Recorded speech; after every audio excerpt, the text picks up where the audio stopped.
Hello my dear students, I am B.S. Sharma. Today I will teach you future continuous tense. This is 10th one, second part of future tense. Already I have taught 9 tenses, 4 parts of present tense plus 4 parts of past tense and 1 part of future tense. This is 10th one. Students, tenses are the backbone of English grammar, English language. With the help of tenses and words, you can frame your sentences independently, you can write properly, you can give any lecture, you can participate in the debate. So, have command on tenses. If you have command on any one tense, with the help of that only one tense, you can know, you can learn all other respective tenses also, because the system and pattern is the same. Some rules are changed as helping verb and some more simple rules are changed. Otherwise, with the help of only one tense, you can command on other rest tenses also. So please see present, future continuous tense, भविष्य अपूर्ण काल. इससे पहले हम थोड़ा revise कर देते हैं कि टेंस काल 3 होते हैं मेन: प्रेजेंट, वर्तमान काल जो चल रहा है, पास्ट भूतकाल जो बीत गया है, फ्यूचर भविष्य जो आने वाला है. 3 टेंसेज होते हैं, तीनों के ये 4 पार्ट होते हैं. जैसे प्रेजेंट का चारों बोलेंगे तो present indefinite tense, present continuous tense, present perfect tense, present perfect continuous tense. ऐसे पास्ट का बोलेंगे तो past indefinite tense, past continuous, past perfect tense and past perfect continuous tense. Next future, future indefinite tense, future continuous tense, future perfect tense, future perfect continuous tense. Future continuous tense भविष्य का अपूर्ण काल. Continuous को कहते हैं अपूर्ण, काम जारी है, चल रहा है. हर टेंस की एक फ्रेमिंग होती है, एक पहचान होती है. इस टेंस की ये कंस्ट्रक्शन है.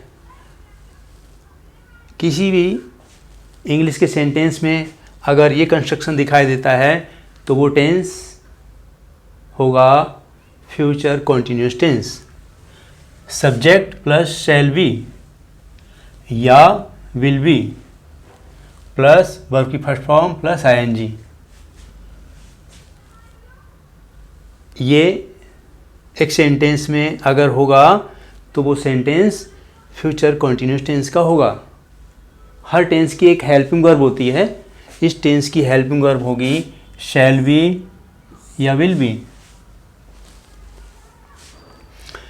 इस टेंस से पहले फ्यूचर इंडेफिनिट टेंस जो पढ़ाया हुआ है उसमें शैल या विल का प्रयोग था. उन्हीं प्रोनाउंस या नाउंस के साथ में शैल बी या विल बी हो जाएगा. बस अंतर इतना है, उसमें शैल या विल के साथ वर्ब की फर्स्ट फॉर्म थी फ्यूचर इंडेफिनिट में, और यहाँ शैल बी या विल बी के साथ में वर्ब की फर्स्ट फॉर्म के अंत में आईएनजी है. हिंदी वाक्यों की पहचान, वाक्यों के अंत में रहा होगा, रही होगी, रहे होंगे, रहा होगा, ये शब्द मिलेंगे.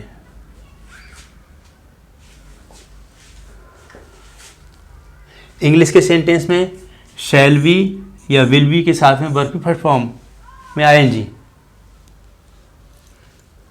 ये इससे मिलता हुआ है. इंग्लिश के सेंटेंस की जो कंस्ट्रक्शन होती है, सब्जेक्ट, सब्जेक्ट के बाद वर्ब प्लस ऑब्जेक्ट, ये रखा जाता है. सब्जेक्ट कर्ता, उसके बाद क्रिया रखी जाती है वर्ब, उसके बाद कर्म ऑब्जेक्ट रखा जाता है. जबकि हिंदी के सेंटेंस में क्या होता है, हिंदी के सेंटेंस में कर्ता होता है, उसके बाद कर्म होता है, उसके बाद क्रिया होती है। ये अंतर है। हिंदी के सेंटेंस में क्रिया बाद में होती है और इंग्लिश के सेंटेंस में क्रिया वर्ब बीच में होती है, कर्म बाद में होता है। रूल्स ऑफ फॉर्मेशन, इनके सेंटेंसेस कैसे बनाएंगे? 4 भागों में बांटते हैं। पॉजिटिव सादा वाक्य, निगेटिव नकारात्मक वाक्य, इंट्रोगेटिव प्रश्नवाचक वाक्य और इंट्रोगेटिव निगेटिव प्रश्नवाचक नकारात्मक वाक्य। तो पहला है पॉजिटिव सेंटेंस, जिसको सादा वाक्य कहते हैं। इसमें काम करने की हाँ दी हुई होगी। जैसे इसका फॉर्मूला ये होगा, सब्जेक्ट के अनुसार शैल बी या विल बी, इनमें से एक लगेगा।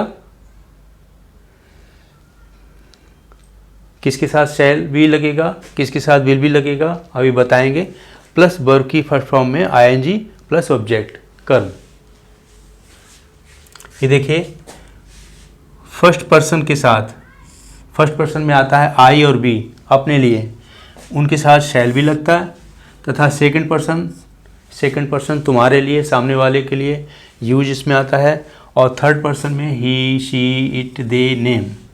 तो सेकंड पर्सन और थर्ड पर्सन के साथ में आता है विल बी।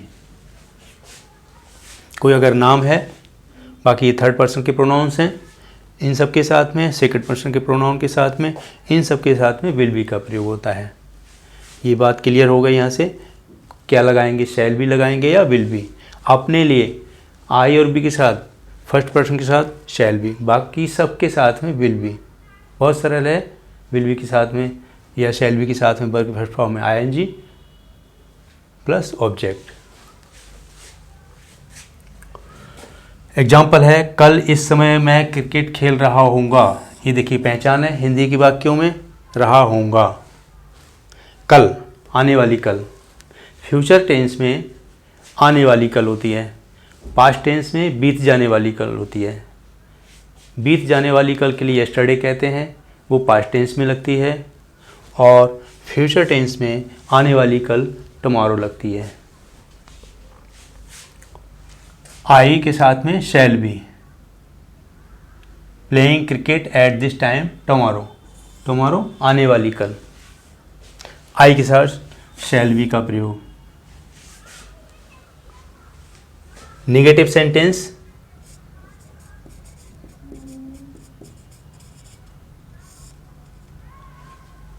नकारात्मक वाक्य होता है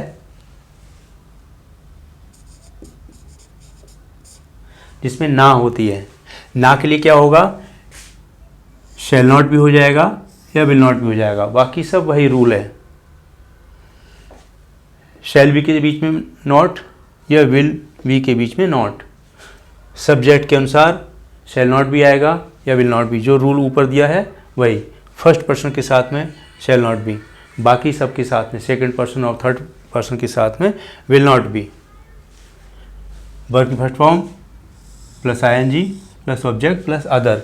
अगर ऑब्जेक्ट के अलावा भी कुछ और रह गया होगा वाक्य में, बड़ा होगा वाक्य, वो लास्ट में रख दिया जाएगा ऑब्जेक्ट के बाद में। वह कल टीवी नहीं देख रही होगी, स्त्रीलिंग है वह, शी लगा दिया। सिंगुलर सब्जेक्ट, सिंगुलर प्रोनाउन है, सब्जेक्ट की जगह प्रोनाउन रखा हुआ है। किसी का नाम भी हो सकता है यहाँ पर, सीता, रीता, गीता भी हो सकता है, तब भी विल नॉट भी आएगा, शी के साथ भी विल नॉट भी आएगा। वॉचिंग देख रही थी टीवी टुमारो, नहीं देख रही होगी, वह कल टीवी नहीं देख रही होगी। इंट्रोगेटिव सेंटेंस में क्या से शुरू होता है हिंदी का वाक्य, या फिर किसी प्रश्नवाचक शब्द से शुरू होता है। तो ये शैल और विल, इनमें से एक जो है हेल्पिंग वर्ब सब्जेक्ट से पहले आ जाता है। अगर क्या से शुरू होता है वाक्य तो शैल या विल से शुरू होता है। और कहाँ, क्यों, कैसे, कितने, ये सब क्वेश्चन वर्ड्स हैं, ये हिंदी के सेंटेंस में बीच में आते हैं, वो इनसे भी पहले आ जाएंगे। अगर क्या से शुरू करते हैं तो यहाँ से देखेंगे शैल भी कर्ता से पहले आ जाएगा, शैल या विल, और बी कर्ता के बाद में आएगा, सब्जेक्ट के बाद में आएगा। फिर वही रूल है, वर्ब की फर्स्ट फॉर्म में आईएनजी प्लस ऑब्जेक्ट, बाद में क्वेश्चन मार्क। और अगर क्वेश्चन वर्ड से शुरू हो रहा है तो क्वेश्चन वर्ड शुरू में आ जाएगा, उसके बाद में शैल या विल प्लस सब्जेक्ट और प्लस वही फार्मूला, बी वर्ब की first form plus ING plus object, और अगर कुछ अदर होगा तो वो बाद में क्वेश्चन मार्क। जैसे क्या तुम परसों अपने दोस्त के साथ स्कूल जा रहे होगे। अब देखिए ये आने वाली परसों है, परसों अभी हमने बताया कल की तरह पास्ट टेंस में भी होती है परसों, उस परसों की होती है डे बिफोर यस्टरडे, और ये जो परसों है आने वाली कल है तो ये टुमारो से जुड़ी हुई है, यह आ जाएगा डे आफ्टर टुमारो, आने वाली कल से जुड़ा हुआ है ये। तो क्या की English helping verb will, subject की जगह यू रखा हुआ है प्रोनाउन, उससे पहले आ गया will you be going to school with your friends, अपने दोस्त के साथ, ये ऑब्जेक्ट आ गया विद योर फ्रेंड्स। फिर डे आफ्टर टुमारो, ये परसों की इंग्लिश आ गई, लास्ट में अदर पार्ट है ये, और बाद में प्रश्नवाचक चिन्ह लगा देंगे। ये क्या से शुरू होने वाले सेंटेंस हैं, जैसे क्या तुम परसों अपने दोस्त के साथ स्कूल जा रहे होगे। जो सेंटेंस किसी भी टेंस में अगर क्या से शुरू हो रहा है तो क्या की इंग्लिश, अगर क्या वाक्य शुरू में है तो क्या की इंग्लिश अलग से नहीं रखेंगे, उस टेंस की जो हेल्पिंग वर्ब है वो सब्जेक्ट से पहले, सब्जेक्ट मीन्स नाउन या प्रोनाउन से पहले रख देंगे। लेकिन जो क्या हिंदी के वाक्य बीच में आ रहा है उसकी इंग्लिश व्हाट लगाते हैं, उस हेल्पिंग वर्ब से पहले व्हाट लग जाएगा। रेस्ट सेंटेंसेस में जितने भी क्वेश्चन वर्ड्स हैं उनकी इंग्लिश उस टेंस की हेल्पिंग वर्ब से पहले लग जाएगी। जैसे अभी हम बनाएंगे डबल इंट्रोगेटिव सेंटेंस तो पता चलेगा या विल या शैल से पहले वो प्रश्नवाचक शब्द आ जाएगा। नेक्स्ट, कल रवि स्कूल क्यों जा रहा होगा। ये डबल इंट्रोगेटिव सेंटेंस कहलाता है, जिसमें क्वेश्चन वर्ड हिंदी के सेंटेंस में बीच में आता है। इसकी इंग्लिश शैल या विल से भी पहले लगा देते हैं। Why, where, when, how, whom, who, whose, these are question words and these are placed before helping verb। तो why क्यों will से पहले आ जाएगा, helping verb से पहले आ जाएगा, और ये दोनों आएंगे सब्जेक्ट से पहले। सब्जेक्ट से पहले हेल्पिंग वर्ब, उससे पहले क्वेश्चन वर्ड। आगे be going to school tomorrow, as per rule वही रहेगा। क्या भी आ सकता है हिंदी के वाक्य के बीच में, कल रवि बाजार से क्या ला रहा होगा, उस क्या की इंग्लिश व्हाट लगाएंगे इसी पैटर्न पर। व्हाट, विल, हरी या रवि, और भी आगे सब वही। इंट्रोगेटिव नेगेटिव प्रश्न भी होगा और नकारात्मक भी होगा, प्रश्नवाचक नकारात्मक वाक्य। इसमें क्वेश्चन वर्ड अगर है तो क्वेश्चन वर्ड सबसे पहले आ जाएगा, अगर नहीं है, क्या से शुरू हो रहा है तो शैल या विल से शुरू हो जाएगा। कहाँ, क्यों, कैसे, कितने, ये सब अगर क्वेश्चन वर्ड हिंदी के सेंटेंस के बीच में दिए हुए होंगे, इवन क्या शब्द भी हिंदी के सेंटेंस के बीच में दिया हुआ होगा तो उसकी इंग्लिश वर्ड लगाएंगे। उसके बाद हेल्पिंग वर्ब शैल या विल में से एक अकॉर्डिंग टू सब्जेक्ट, सब्जेक्ट के अनुसार शैल या विल का प्रयोग। वो हमने बताया फर्स्ट पर्सन के साथ में शैल, सेकंड और थर्ड पर्सन के साथ में विल, सब्जेक्ट के बाद में नॉट बी। आगे वही फॉर्मूला रहेगा, वर्ब की फर्स्ट फॉर्म में आईएनजी प्लस ऑब्जेक्ट। जैसे क्या वह कल बाजार नहीं जा रहा होगा। अब ये जो क्या हिंदी वाक्य बीच में दिया हुआ, वो शुरू में दिया हुआ है, इसकी इंग्लिश अलग से कुछ नहीं लगाएंगे, वही हेल्पिंग वर्ब ही के अनुसार विल, और ही के बाद में नॉट बी, आगे सब वही फॉर्मूला रहेगा। Will he not be going to market tomorrow, क्या वह कल बाजार नहीं जा रहा होगा। इस तरह से इसके 4 पार्ट्स में ये रूल यहाँ समाप्त होते हैं। इंट्रोगेटिव सेंटेंस, उससे पहले नेगेटिव सेंटेंस, उससे पहले इंट्रोगेटिव सेंटेंस, उससे पहले नेगेटिव सेंटेंस, और उससे पहले पॉजिटिव सेंटेंस। अब इसमें हम आपको बताएंगे यूजेस, इसके यूजेस कहाँ कहाँ होते हैं, प्रयोग कहाँ कहाँ पर किया जाता है। ये पहला है, फ्यूचर में कोई कार्य कुछ समय तक जारी रहा हो। कोई कार्य, फ्यूचर का कोई कार्य हो, कुछ समय तक जारी रहेगा। जैसे इट विल बी रेनिंग, बारिश हो रही होगी। Eight this time tomorrow, tomorrow आगे आने वाला कल, कल इस समय बारिश हो रही होगी। विल बी प्लस वर्ब की फर्स्ट फॉर्म में ING. I shall be writing a letter at this time day after tomorrow. Day after tomorrow परसों, आने वाली परसों।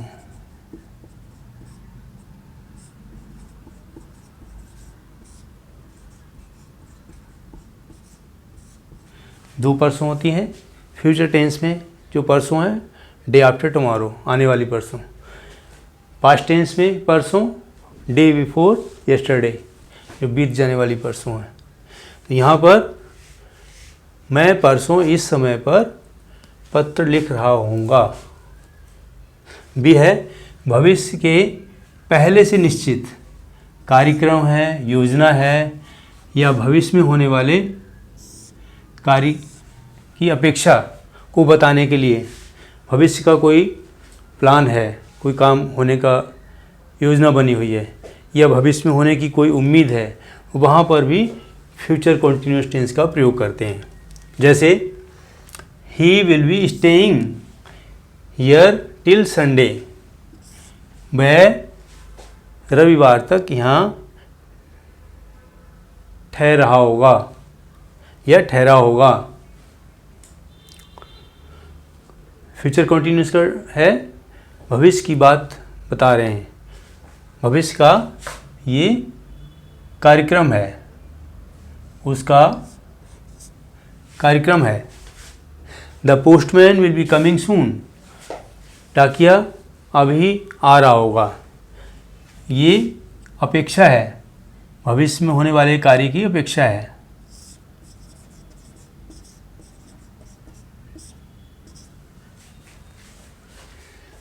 हरी will be meeting us next month, will be meeting, Hari अगले महीने हमको मिल रहा होगा।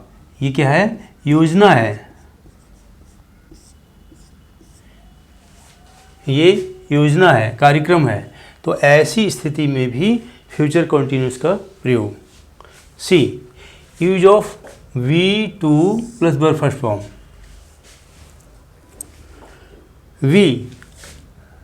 बी मीन्स होता है होना।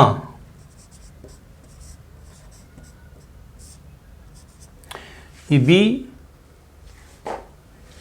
मेन वर्ब के रूप में भी आता है और भी हेल्पिंग वर्ब के रूप में भी आता है, ऑक्सिलरी वर्ब के रूप में भी आता है। टेंसेस में एज आ रहे हैं, वॉज वर्ब मिलेगा इनका, बीन फॉर्म, बीइंग, बी, ये फॉर्म मिलेंगी बी की। ये 8 फॉर्म दी हुई हैं हमने, 8 फॉर्म्स होती हैं बी की। इज, आर, एम प्रेजेंट में, वॉज वर्ब पास्ट में, बी मीन्स होना, मूल रूप है इसका। बीइंग प्रेजेंट पार्टिसिपल है, बीन पास्ट पार्टिसिपल है। These are 8 forms of B.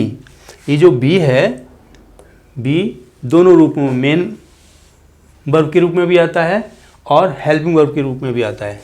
तो ये बी प्लस 2 प्लस वर्ब की फर्स्ट फॉर्म ऐसा दिया होगा क्या, to talk about official plans and arrangements.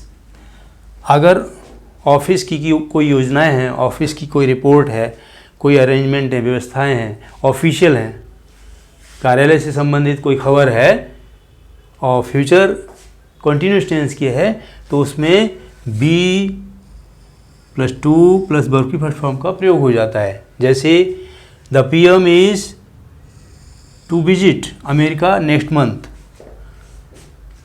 प्रधानमंत्री अगले महीने अमेरिका जा रहे हैं या जा रहे होंगे। तो यहाँ पर इज, बी की फॉर्म है इज। ये जो फॉर्म हमने बताई है बी की, इनमें से कोई सी फॉर्म हो सकती है। तो बी की फॉर्म हो गई इज, टू अपनी जगह है और वर्ब की फर्स्ट फॉर्म ये विजिट, इज टू विजिट। ये एक न्यूज़ हो गई, एक रिपोर्ट हो गई, न्यूज़ रिपोर्ट हो गई। दूसरा है the conference is to discuss girl child education. Conference जो सभा मीटिंग होने वाली है गर्ल चाइल्ड एजुकेशन के टॉपिक पर होने वाली है। कॉन्फ्रेंस में ये टॉपिक डिस्कस किया जाएगा, गर्ल चाइल्ड एजुकेशन। तो इसमें जो फॉर्मेशन है इज टू प्लस वर्ब की फर्स्ट फॉर्म। इज क्या है, बी की फॉर्म है, बी टू और वर्ब की फर्स्ट फॉर्म में डिस्कस है, चर्चा करना, बहस करना। तो ये एक अरेंजमेंट है, ऑफिशियल ऑर्डर है, ऑफिशियल प्लान है। यहाँ ऐसी यहाँ पर ऑफिशियल प्लान है। Note, B2 is used in a formal style. एक फॉर्मल स्टाइल होता है, ऑफिशियल स्टाइल होता है, उसमें V2 का प्रयोग होता है। ऑफन इन न्यूज़ रिपोर्ट्स, अक्सर न्यूज़ रिपोर्ट्स में, जैसे ये न्यूज़ रिपोर्ट ही है ऊपर वाली, दोनों सेंटेंसेस जो हैं न्यूज़ रिपोर्ट के रूप में हैं, ऑफिशियल प्लान है। इनमें तो B2 का प्रयोग होता है। And be is usually left out in headlines. लेकिन जब हेडलाइंस बनाई जाती हैं तो बी या बी की फॉर्म हटा दी जाती है। हम टू विजिट अमेरिका, बस शॉर्ट में जैसे अखबारों में खबर दी हुई होती है, उसमें कोई टेंस नहीं होता है, कोई वर्ब नहीं मिलेगी, बस PM to visit America main headlines होगा। PM टू विजिट अमेरिका ये हेडलाइंस के रूप में है। प्रधानमंत्री की अमेरिका यात्रा तय होने वाली है, होगी, और इसको डिटेल में करेंगे तो PM is to visit America next month. इस तरह से ये न्यूज़ रिपोर्ट के रूप में हो गया, ये फॉर्मल में हो गया और ये हेडलाइंस के रूप में हो गया। ये जो बी की फॉर्म अभी हमने बताई, बी है, है माने पास है या रखना, और डू मीन्स करना। ये तीन वर्ब्स ऐसी हैं, ये हेल्पिंग वर्ब के रूप में भी आती हैं, ऑक्सिलरी वर्ब जिनको कहते हैं, और मेन वर्ब के रूप में भी आती हैं। किसी समय और हम डिटेल में बताएंगे डू और हैव और बी को अलग से भी। डियर स्टूडेंट्स, यहाँ हमने आज फ्यूचर कंटिन्यूअस टेंस फिनिश किया हुआ है। इसको मिला करके अब तक हम 10 टेंसेस आउट ऑफ 12 पढ़ा चुके हैं। आप हमारे पुराने वीडियोज़ को देख लीजिएगा, उन सबको आपस में मिला के देखिएगा, बहुत अच्छी तरह से सभी टेंसेस आ जाएंगे। और टेंसेस बहुत आवश्यक हैं इंग्लिश लैंग्वेज पर कमांड करने के लिए। हमारे वीडियोज़ को देखते रहिए, अपने फ्रेंड्स को शेयर करते रहिए, हमारे चैनल को सब्सक्राइब कर दीजिएगा, और फिर किसी वीडियो में मिलेंगे। तब तक के लिए धन्यवाद। थैंक्स।